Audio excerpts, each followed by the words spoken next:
So this is a 10, a little bit too small. Let's go to the MB. This is the Pigma MB model. Bit of a broader brush. So I'm gonna go in there and establish a couple hits of darks. Now we have to be really careful at this stage. This is a part in which we can overwork it way too much. So there's nothing wrong with going high contrast, pushing a lot of shadow, but I also want to keep it a little bit more open for color. So I'm only gonna hit a couple of spots of shadow shapes.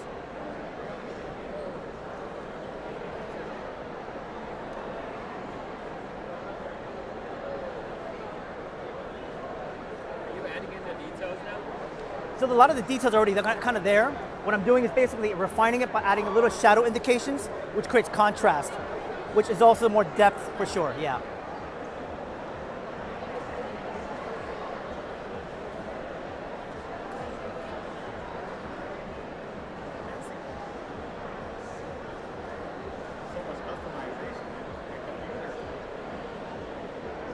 So in between things like teeth, inside crevices or areas and pockets in which not a lot of light would go to. You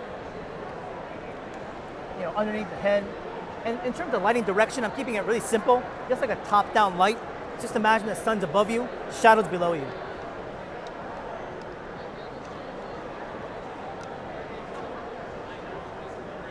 So as we're drawing now live, of course, in front of people and at a big show like this, it can be very, for unexperienced individuals that would do something like this, a little bit nerve-wracking. But of course, as you start to get into the zone of things, which I'm sure most of you as artists may have experienced to a slight degree, which is time and even sound or visual information around you starts to almost disappear. And all you have in front of you is just this. And the action of doing it, that's all you can almost perceive. That zone, as you get into it, no matter where you end up being able to fall into that helps you overcome that fear. For me, I'm able to click into that mode very fast.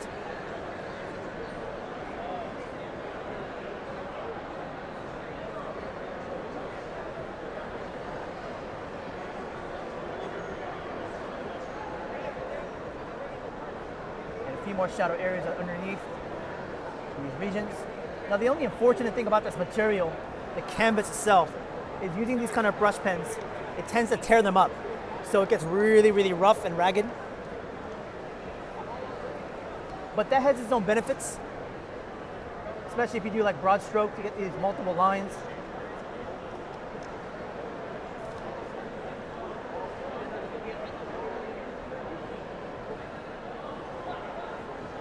But further going into the idea of drawing from life or imagination or in person, of course the key factor is just putting yourself out there to be active as much as you can.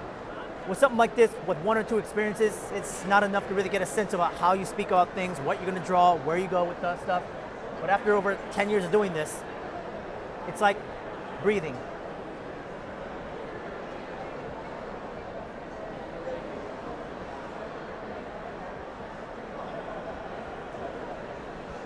So we're just going to hit about maybe a few more spots in the upper body area, and we'll probably kind of let it play for a little bit. And when we come back, I'll start to see if we can maybe add some watercolor here real soon.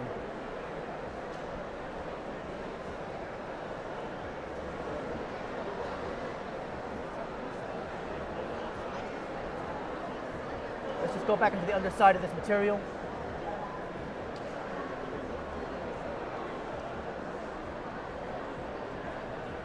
And basically just fill. It's not perfect, it's not the sharpest thing, it's just a general area of grouping of shadow shapes.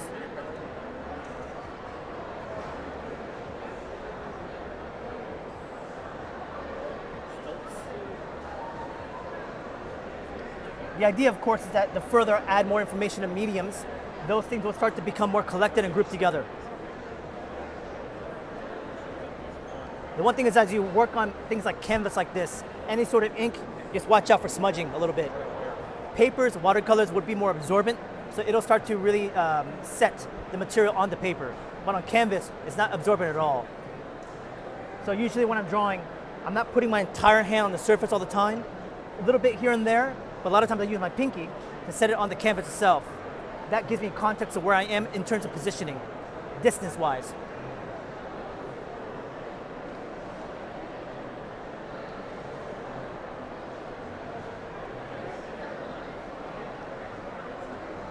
You readjust the leg on this.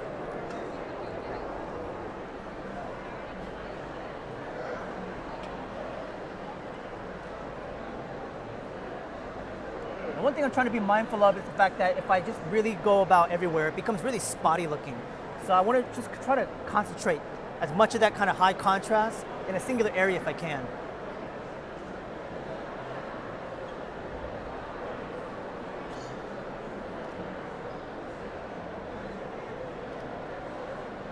Once I get all these shadows in place to a certain degree, we'll probably let it sit for a little bit, let it dry out, and so that as I apply watercolor, it won't really pick up the ink.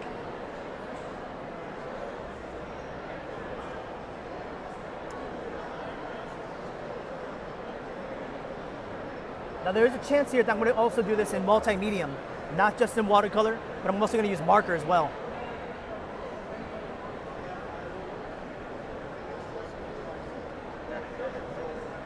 That kind of sounds odd to hear that I'm going to be using marker here, because marker is not a medium that I'm known for or use quite often.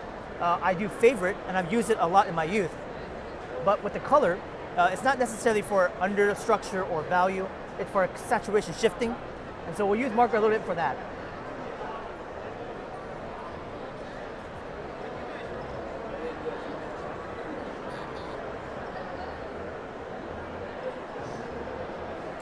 So I think we'll just hit a few more spots up here. I'm trying to figure out if I want to push all this stuff dark as like a black shadow. So I'm playing with the idea.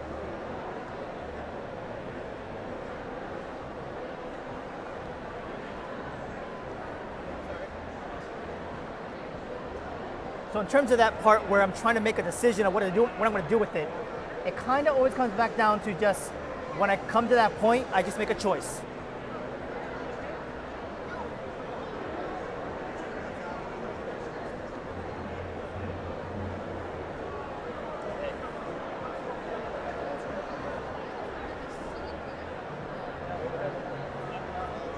Usually by some other action, it also kind of determines the answer towards what I want to do in this area. So right now, by pushing in these shadow shapes on the clothing on this side harsher, I decided to push shadow shapes, but only on the exterior side of the arm, and let some of the interior read. Now this is not based on reality of how light and shadow would work, but I'm able to do that artistically, making creative choices by designing the illustration so things can be visibly seen or communicated the way I want it to be.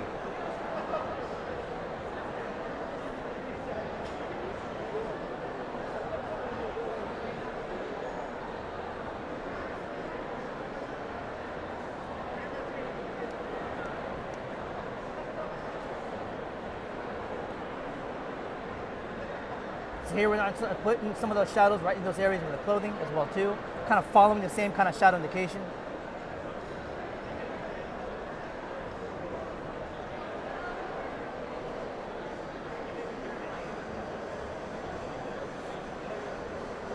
So now that I got that group, I can keep moving forward towards the inner part of the body.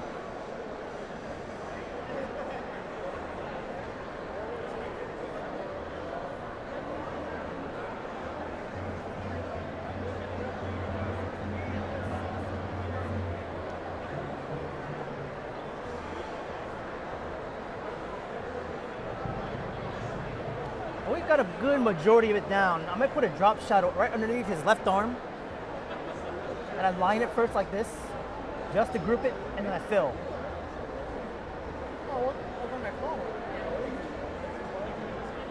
As we fill that information in there, again creating a silhouette opposing the clothing itself. Just sitting and resting,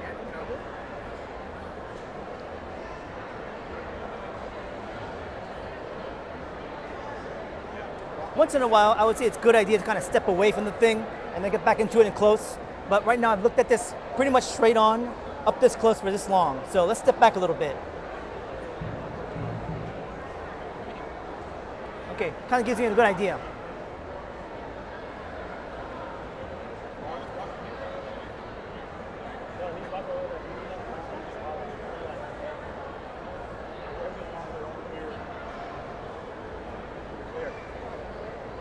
Still pushing some of the shadows underneath this area.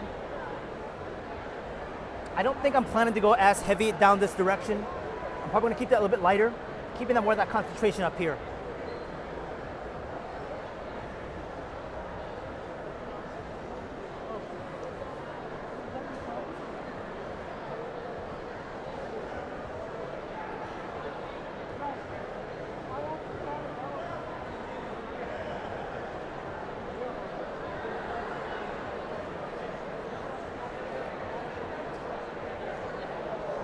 Any of the surfacing, patterning, striping, all that kind of stuff, I'm going to put in after in the painting side. I think shading is the hardest thing about drawing, knowing where to put the shadows. Another way to put it is value structure. Value structuring is very difficult for me, particularly. It's, again, the consideration of light and shadow. And that gives you a sense of volume and also a graphical design of something. It's hard to balance because it's so easy to misjudge things like contrast, light intensity, or shadow intensity. But also in the fact that you're the one in control of it. So it takes experience, training to get a bit better in that area. I'm still working at it. I'm more of a line to shape construction guy, but value is something I still want to use.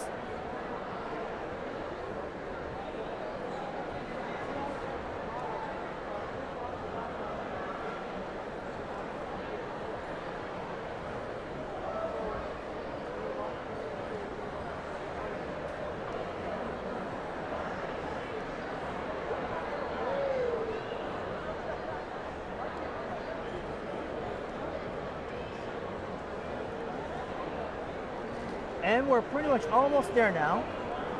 All this rock stuff I'm going to leave to the watercolor later on.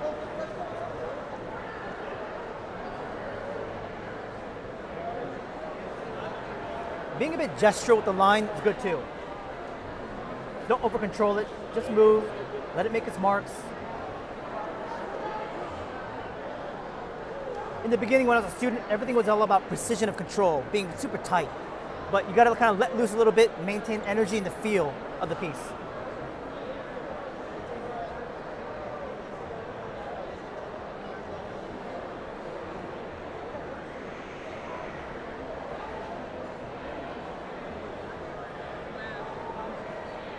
So I think we would say a good 50% of the image has now been covered at this point too. So here I can either now transition into marking things lightly here. We'll go to the watercolor later on.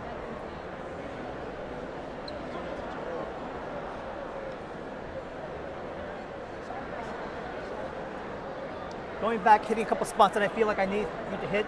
I'm going to put this pen away for a moment. Go back to what we were using earlier. And what I want to do is kind of refine the outer silhouette line work. But also push things like thick and thin. I could have used the same pen, the broader one earlier, but I felt like it was being a bit spongy, so I kind of wanted a sharper edge. I like having a bit of tooth and grit as well too.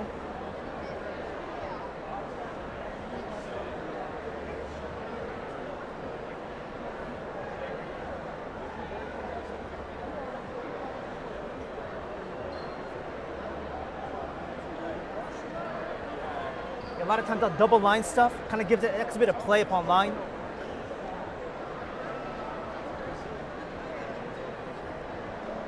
Very soon, I'm going to start doing some hatching marks.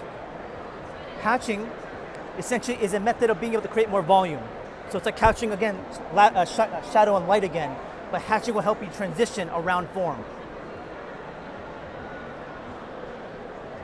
So right there, I've already kind of started with the hatching marking. Now this is not cross hatching. The cross hatch is a two-directional hatch on top of each other. The hatching motion that I'm doing is a layering process. So I stitch it across around the form. Think of it kind of like weaving a basket.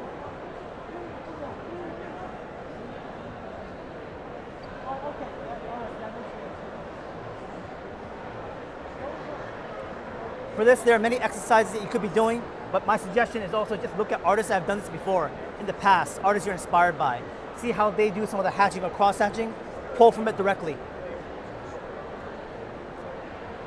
A lot of this, pull from Mobius.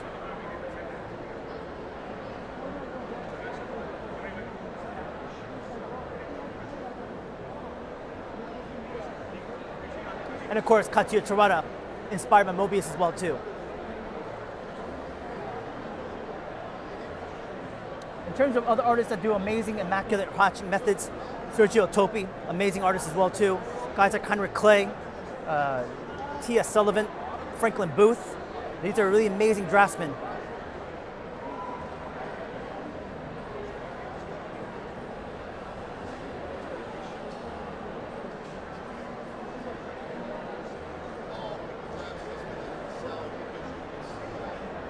Now people might also ask questions about speed. We've only started this maybe, I don't know exactly, I haven't kept track of time, but quick enough to be able to establish this fully in the live of the show. But speed has an answer, and for me, it is about being familiar with what you are drawing. This Monkey King character I've drawn hundreds of times. My interpretation of it, again, is stemming from many things I've seen, but also my version of it. So even though it's a brand new pose, a shot that I've never drawn before, the familiarity of the character gives me a lot of speed to be able to move through it without thinking. All the thinking was done beforehand. Now I just need to act.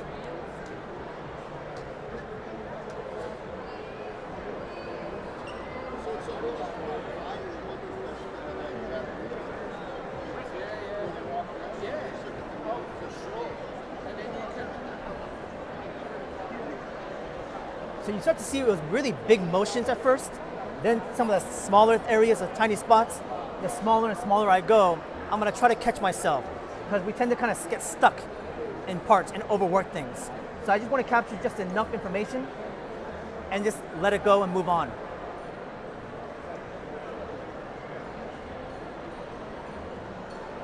Because I also know I have more things to do, things like watercolor, and that will come afterwards and take care of a lot of the vacuous, empty spaces that I want to fill.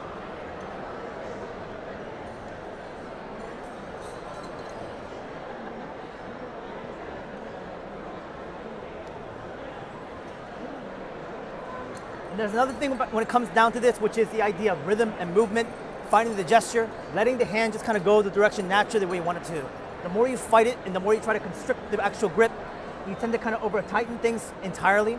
So the grip is actually quite important. If you find that you press really hard on the surface or your hand starts to cramp, the grip, you have to relax it. Okay, some people hold figure drawing methods like this, right? And that can work for a larger scale. Smaller scale sketchbooks, I have a standard writer's grip, but the gripping of the pen, be careful of white knuckles.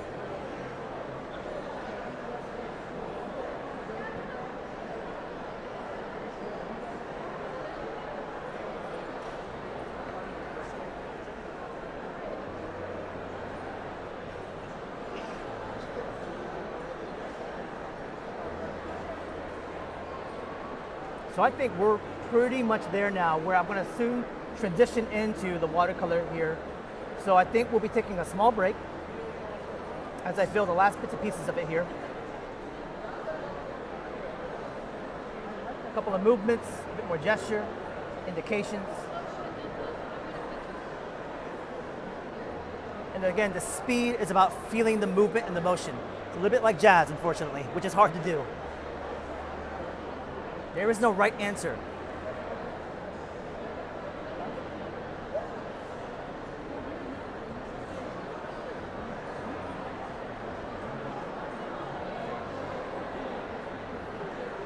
And then when you feel it, you just have to stop.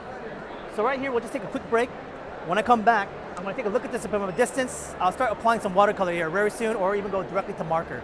But you'll see this real soon.